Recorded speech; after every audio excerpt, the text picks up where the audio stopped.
তো বন্ধু, আমরা সব কেরালায় কাজ করি। তো কাজ কোথায় করি, কেমন কোথায় থাকি তো আপনাদের দেখাচ্ছি। আপনারা দেখেন কত সকালে দোকান খুলে দিয়েছে। হ্যাঁ, আমরা এই এলাকায় থাকি, দেখতেই পাচ্ছে।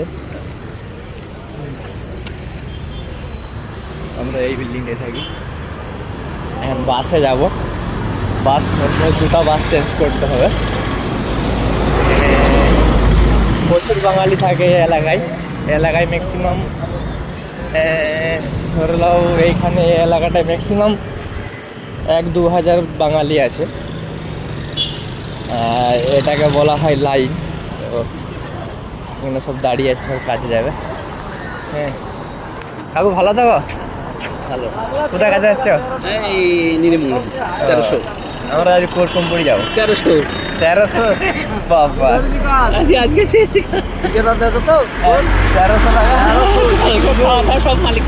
ঠিক আছে যাক। তো ওরা কাজে গেল, 1300 টাকা বেতন বলছে। আমরা যেখানকে যাচ্ছি সেখানে একটু কম, ইঞ্জিনিয়ারে কাজ করি অনেক। তো বাসের লেগে এখানে ওয়েট করব, সব তো দেখা যাক। তোমরা সব কাছে থাকো। তো যেই কাকুটার সঙ্গে দেখা হলো, ওনার বাড়ি হচ্ছে মুর্শিদাবাদে।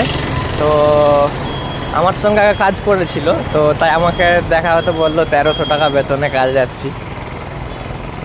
কাকুটা খুব ভালো। সব কত লোক বুঝতেই তো পারছেন, বহুত লোক। তো আমাদের কাজ অলরেডি ধরা আছে, আমরা ইঞ্জিনিয়ারের কাজ করি। তো যে কাজটা এখন সাইড থেকে যাব, তো সে সাইডটা তোমাদিকে দেখাবো, তো দেখবে। তো আমরা এখন বাসে চলেছি, বাসে চলে আসছি। তো এখানে বাসের সিস্টেম হচ্ছে মানে লেডিসরা আগে বসবে আর ছেলেরা সব ব্যাকে বসবে। এই সিস্টেমটা খুব ভালো লাগলো আমাকে, খুবই হ্যাভি লাগলো। তো দেখতে পাচ্ছেন আমাদের রুম হচ্ছে এটা। তো কাজে এখন বেরিয়ে গেছি। আমাদের ওয়েস্ট বেঙ্গলে একটা মেসেজ দিতে যাই যে লেডিসরা আগেই ঠিক আছে, সবসময় লেডিসরা ফার্স্ট, তো আগে বসার লাগি ওকে। তো এখানে সিস্টেম এইরকম, সব ছেলেরা সব আগে পেছনে বসবে, লেডিসরা সব আগে বসবে। সিট খালি থাকলো বসার কোনো মানে ইয়ে নেই, সিট খালি থাকলেও যদি বসে লেডিস